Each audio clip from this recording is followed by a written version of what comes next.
Hey everybody, it's Kristy Jackson. I'm coming to you with this week's Bizperation Top 5. And this week's Bizperation has a little bit more of a different feel to it because I think we all have a different feel to everything that we have been experiencing over the last few weeks.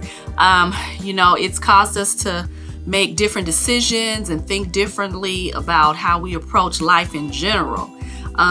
What we think that we know is sure, we are learning very quickly can be changed at the drop of a hat. So there are various ways that we're all being tested, you know, in our faith and in our patience and in our mindsets, even in our skill sets. So I want to talk about, you know, just ways that COVID-19 is making us better.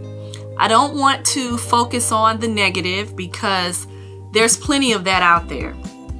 Plenty of that out there. And not that we don't want to be informed, but I don't want to feed any further the fear that's, you know, being felt.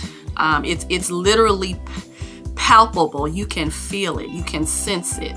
My husband was taking a call the other day and you know, was talking to someone and they said, you know, I'm just so glad that you called because I was just feeling the weight and the heaviness of this. And, you know, everything can be fine in your household. I mean, you may have all of the toilet paper or the food or, you know, you may have the savings in place, but we can't help but feel what others are feeling that are experiencing job loss. You know, the children that are at home that don't have food to eat. The parents that are trying to balance work and, you know, caring for children at home at the same time. There are so many issues and, you know, your issue is your issue. I don't minimize the value of the challenge. You may say that, well, at least you have food on the table, but it's still, even for someone that has food on the table, there are challenges that they have to press through as well. So, you know, everyone is trying to do their best to maintain. And so this week, I just really want to talk about 5 ways that COVID can make us better. And, you know, this is more of a personal reflection for us. I've been thinking about, you know, those things that we should be doing, should have been doing already, or that we have been doing, but we could do better and more consistently. So those are the things that I want to talk about this week. So, you know, the first thing that COVID has taught us is to reconnect with family and friends.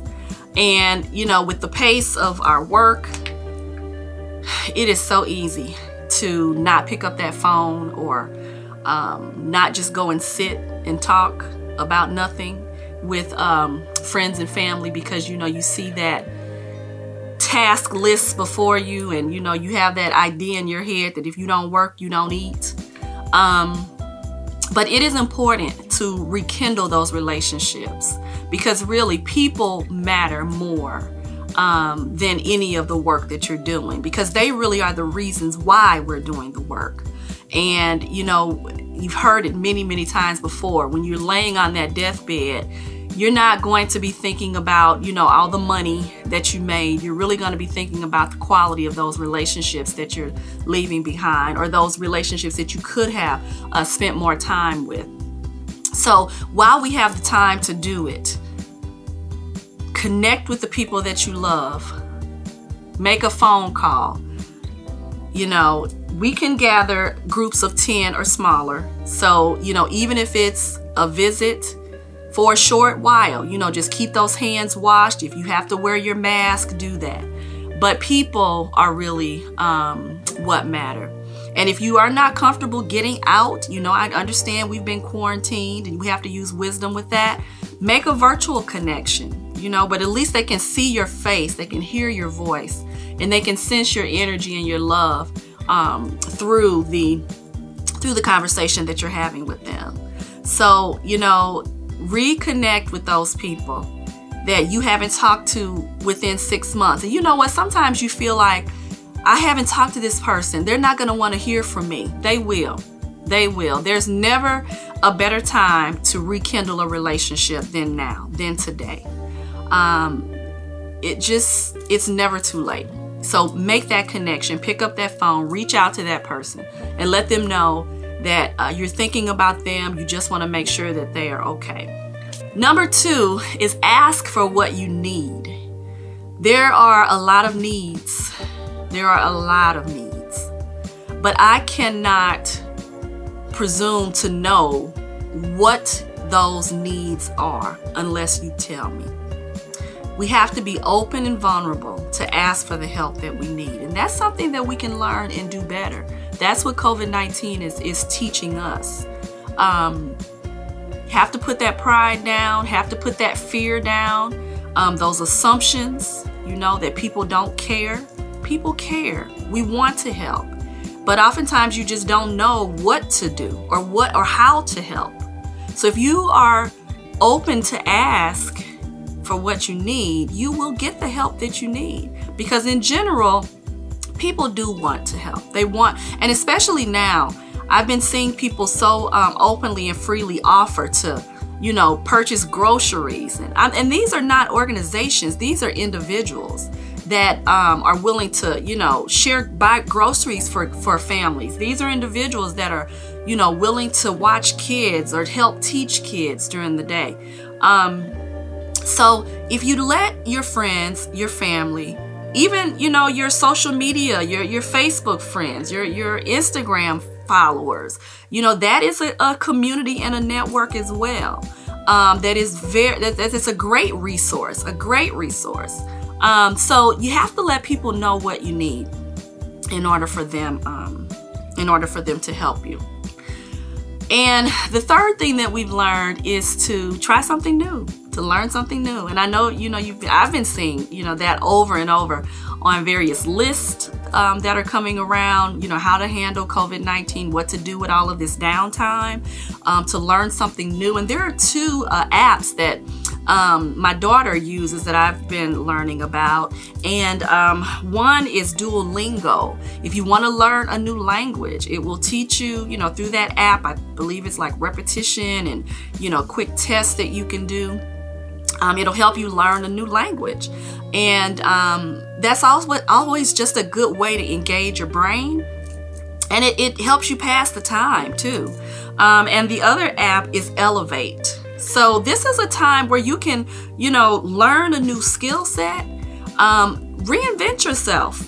You know, if there are things about your path, about your character, your experience that you don't like, this is a time where you can change that. You have the power to change what you want to do in life and how you are perceived.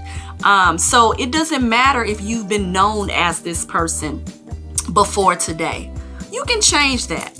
So this is a time, if you want to reinvent yourself, do it. No one's stopping you but you.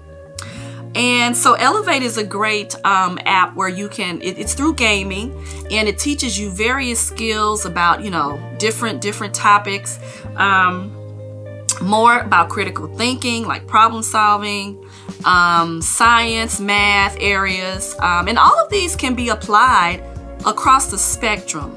It can be applied, you know, not just in your work, but it's fun and engaging to you know, use your brain in a different way. It adds to the conversations that you can have with people, to connect with them in new ways. So, you know, it's always good to learn something new if you can. Fourth thing that we've learned is to focus on your health. Wow, that can run the gamut. I mean, it starts with emotional health, then physical health, you know, relational health. And COVID-19 is challenging us in all of those areas. But now is a time where people are paying attention to, you know, eating healthier, using safety measures, washing hands more, you know, vitamins. I see more people taking vitamins, and, you know, just making better eating choices. You know, people are working out, not in gyms, but we've seen a lot of people out walking the sidewalk, you know, walking their dogs or out running. And, you know, especially with this quarantine, even if you have to just get out in your backyard, just take a lap around the backyard just to get some fresh air. You know, I know there are some cities that you know, they cannot come outside of their homes. But we're not there yet. We're in Missouri, we're in St. Louis, and I don't know at the time of you viewing this video if we will be there. But while you can, just get out and get some fresh air and continue those health measures that you are taking now, because by the time this passes, it will be a habit that is formed for you. So continue to focus on your health. You only get one body, you only get one mind, and so take good care of it. Not in fear, but because it's best for you, and it's just good for you to do. And last, pray, meditate, and trust God. Now, I know some of you watching this video may have a different perspective about, you know, your faith, and that's okay. But these are the things that have worked for me. I know that my life is not my own, that God is my shepherd, and that He's leading me and guiding me and protecting me. And so I choose to not have fear. I choose to pray. I choose to read the Word of God that affirms to me what His promises are. And He clearly states in His Word that we are to fear not and that we are to trust Him.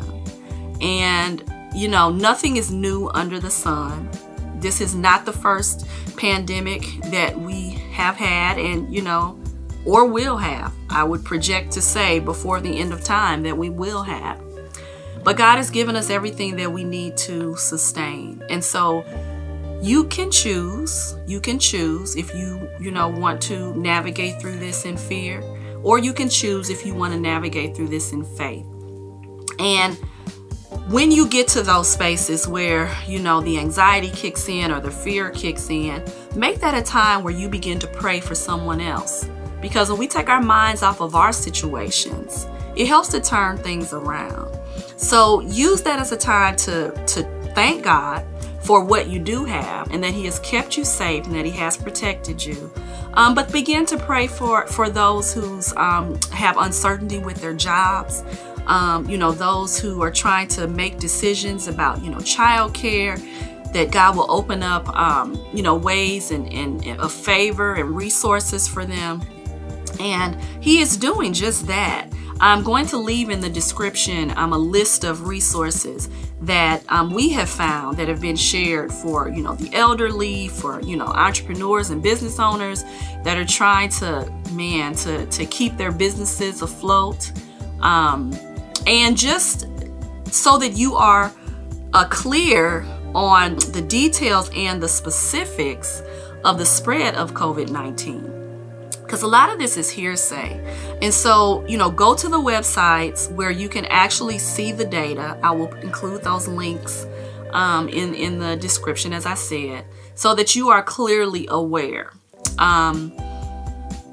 Man, I just want to end by saying, you know, I hope that this has encouraged you and, you know, made you think just a little differently about, you know, trying to navigate through this season. It is a season and it will pass. You are victorious. You are better. You are stronger, and you will find that on the other side of this. I know going through it, we don't feel like that. But on the other side of this, you will see, you know, what strength you were able to carry through it. Love each other. Be patient. Be grateful. Show gratitude. All things work together for good. And so until our next video, I just say to you, be well, be encouraged, and we will make it through this together.